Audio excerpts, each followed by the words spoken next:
खमा गणिसा, मैं एस.के. पाटिल, मैं मारवाड़ से हूँ। आज की मेरे गांव के ढाणी की रसोई में बनने जा रहे हैं चावल के खींचिए। अब सर्दियाँ जैसे जैसे शुरू हो रही है वैसे ही खींचिए, राबोड़ी इनका सीजन आ रहा है, तो मैंने यहाँ बनाए हैं चावल के खींचिए। इन खींचियों की रेसिपी एकदम आसान है, ये खाने में एकदम कुरकुरे और क्रिस्पी है। तो चलिए बनाना शुरू करते हैं चावल के खींचिए। तो चूल्हे में अग्नि जला लिए, चूल्हे पे रखिए एक देगची बड़ी साइज की लिए क्योंकि हमें खींची ज़्यादा बनाने हैं। उसमें डाला है 1 से 2 जग भर के पानी। ये चावल की खींचिए आप बिना किसी मदद के अकेले ही बना सकते हैं। इसमें चावलों का पीसने का कोई झंझट नहीं है, इसमें आप सीधे ही चावल काम में ले सकते हैं। तो ढक्कन देकर मैंने यहाँ पानी उबाला है, पानी उबल चुका है। अब यहाँ खींचिए में डालने के लिए मैंने लिए हैं अजवाइन, जीरा, पापड़ खार, नमक और मीठा सोडा। इन सभी सामग्री की मात्रा डिस्क्रिप्शन बॉक्स में आपको देखने को मिल जाएगी। तो यहाँ पर एक एक करके मैंने सारी चीज़ें डाल दी है, अजवाइन, जीरा, पापड़ खार, नमक और मीठा सोडा। ये सारी चीज़ें पानी जब गर्म हो जाए तभी डालना है। उसके बाद इन सभी को थोड़ी देर के लिए चलाना है ताकि अजवाइन, नमक ये अच्छे से पानी में घुल जाए।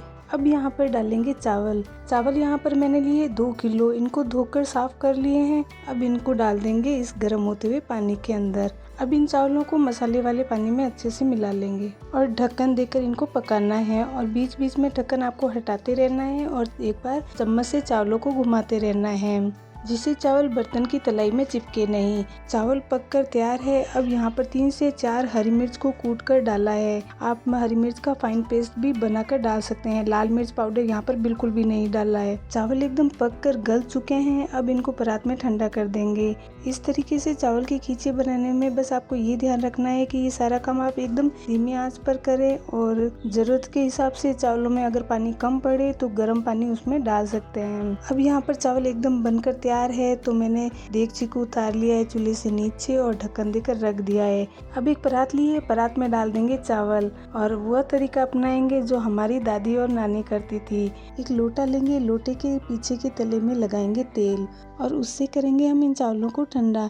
और जो दाने अगर चावलों में रह गए हैं तो इस लोटे की मदद से वो सारे चावल महीन हो जाएंगे, जिससे हमें लोई बनाने में आसानी होगी। अब यहाँ पर तैयार है चावल के खींचे का आटा। तो छोटी छोटी लोइयाँ बना ली है। अब रखे हैं 2 चकलोटे, उसके ऊपर बिछाइए तेल लगी पन्नी और उसमें डाला है चावल की लोई और ऊपर से दबाव देकर खींचे का आकार दे दिया है।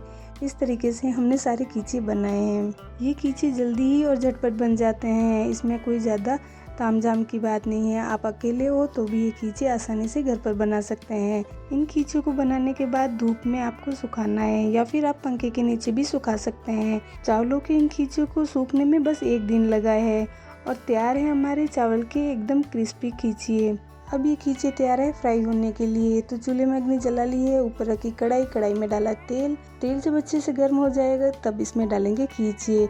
और आप देख सकते हैं कि कितनी छोटी साइज के ये खींचे थे। जैसे ही इनको तेल में फ्राई किया इन्होंने अपनी साइज डबल कर ली है। आप इस तरीके से घर बैठे आसानी से मार्केट जैसे ही क्रिस्पी और कुरकुरे खींचे बना सकते हैं। इस तरीके से आप खींचे बनाइए, ये पूरे 1 साल तक बिल्कुल भी खराब नहीं होते हैं। घर पर हो अगर कोई कार्यक्रम या फिर त्योहार तो आप ये खींचे जल्दी और झटपट बना सकते हैं। इनको बनाने में बिल्कुल भी ज़्यादा समय नहीं लगता है।